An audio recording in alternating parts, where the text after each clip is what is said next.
I'm going to find out how a slot machine works. Why do people get hooked on slot machines? That's the question. And so I go into journalist mode and I start making calls. Now, the first group of people that I call turns out to be a dead end. So who I call are people who are effectively anti-gambling researchers. Okay, so these are researchers who have a very anti-gambling bent, and they tell me all sorts of sort of strange things. They're like, oh, it's because casinos don't have clocks. They're like these myths we've all heard. Casinos don't have clocks.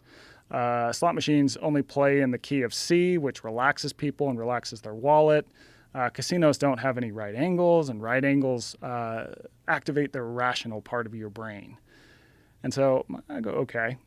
And then I go to an actual casino, and there's right angles everywhere, right? The screens are right angles.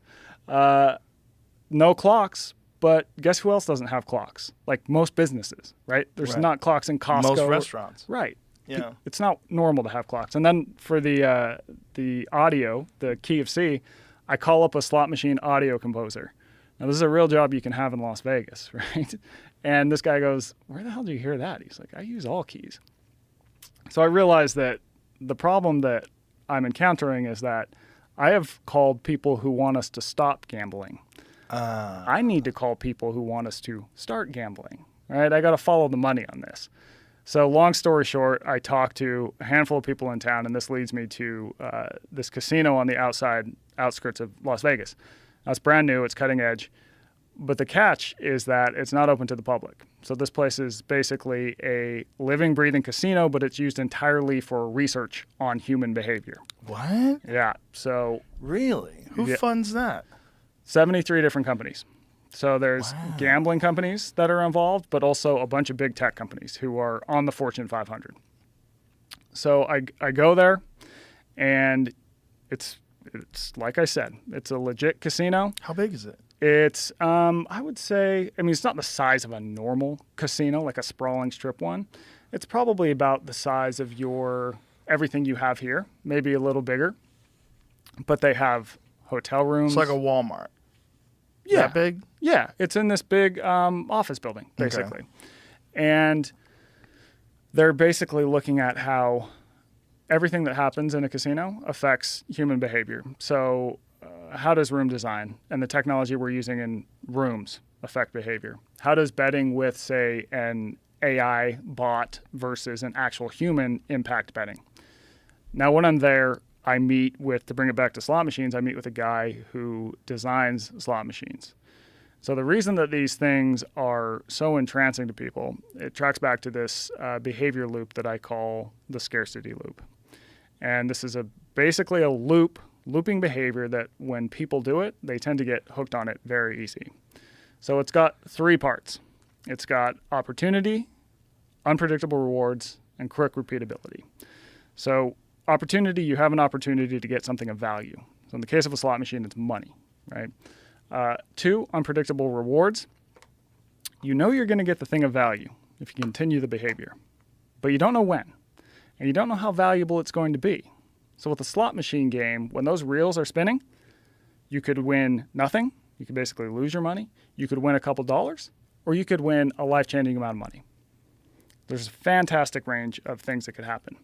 And then 3, quick repeatability. You can immediately repeat the behavior. So with slot machines, the average player plays about 16 games a minute.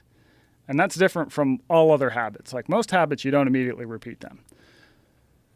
Now, the reason that people are so interested in this, companies, casinos, is because this sort of 3-part system I just laid out, it can get people to repeat a lot of other behaviors too.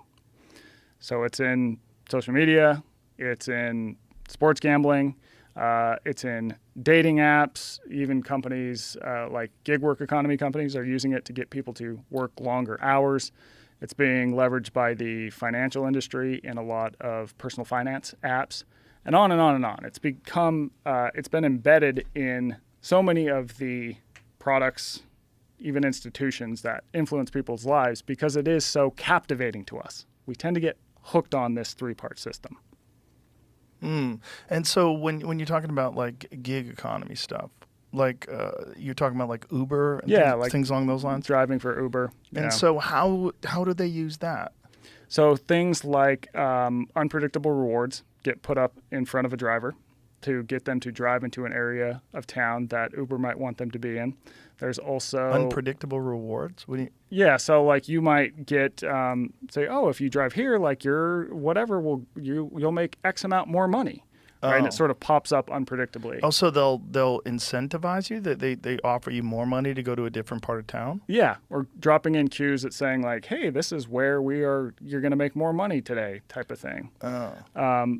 If you think about it in terms of something like social media, it's like the opportunity is to get, say, status or likes or whatever it is, right? And then, say, a person posts, and then the rewards become totally unpredictable, right? You might get 2 likes, which is like, oh, that wasn't great. Or you might get hundreds of likes, which is like, oh my God, that's amazing.